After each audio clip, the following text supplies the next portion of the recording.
Ang hirap niyong tanggalin. Ito na yung box, sira pa. Ito yung kanyang box, sira.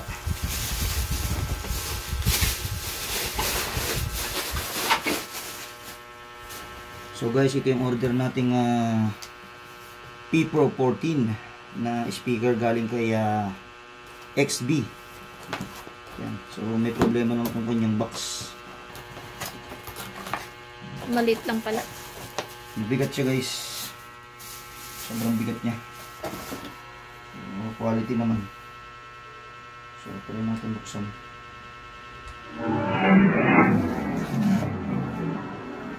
Yan. So patry natin. Ang ganda ah. Ganda ng ilaw. So bali ito nga lang pala guys yung kasama niya dun sa box nitong XB P Pro 14. Itong kanyang charging at itong kanyang pinaka-aux, yung connection niya through dito at papunta ron sa cellphone.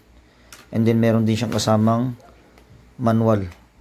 So nakarating naman na maayos itong aking in-order kay Shopee. At sa kasamang palad yung kanyang kahon ay hindi maayos yung kanyang karton. So bali nung binuksan namin ito ay ganito na siya. So hindi maganda yung kahon niya. Pero anyway, buti na lang at maganda pa rin yung ating unit. So hindi ko lang alam guys kung paano tanggalin itong kanyang ilaw. Ito itong nagbi-blink kasi yung ilaw niya. So sinusubukan pa rin natin na tanggalin tong ilaw kasi nga malakas din kasing consumption ng battery itong kanyang ilaw. Pero ang sabi naman dun sa review nitong P Pro 14, tumatagal daw ito ng hanggang 12 hours na gamitan, pero hindi pa natin natetesting sa matagalang pagpapatugtog. So bali nakita niyo naman, tinesting natin kanina. Talaga namang mapakaganda nung kanyang sounds at malinaw. So kahit na i-loudspeaker mo siya, malakas talaga at hindi siya basag ang tunog, hindi siya sabog. So ang masasabi ko lang dito sa P Pro 14 ng XB, okay.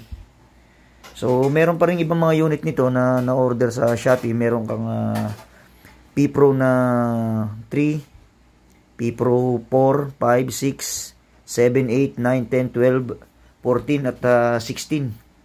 So bali ang latest nila itong P Pro 14, pero meron na rin siyang P Pro 16. So kaya pinili ko itong P Pro 14 kasi nga meron siyang magandang hawakan, may handle siya. Yung kasing P Pro 16 niya, may nakaganyan siya. Nakalapat siyang ganyan. Yung kanyang hawakan, hindi ko lang alam kung nahahatak din siyang kagaya nito. Pero anyway, okay naman, maganda naman siya. So yun lang guys, at sana tumagal siya. Pero tip ko lang guys, mas maganda yung P Pro 8 108, mas maganda yun guys, or yung 7, maganda yung design niya guys. Yan, kaya lang ito ang pinili natin dahil syempre P Pro 14 mas latest siya kaysa dun sa 7 and 8. Alright.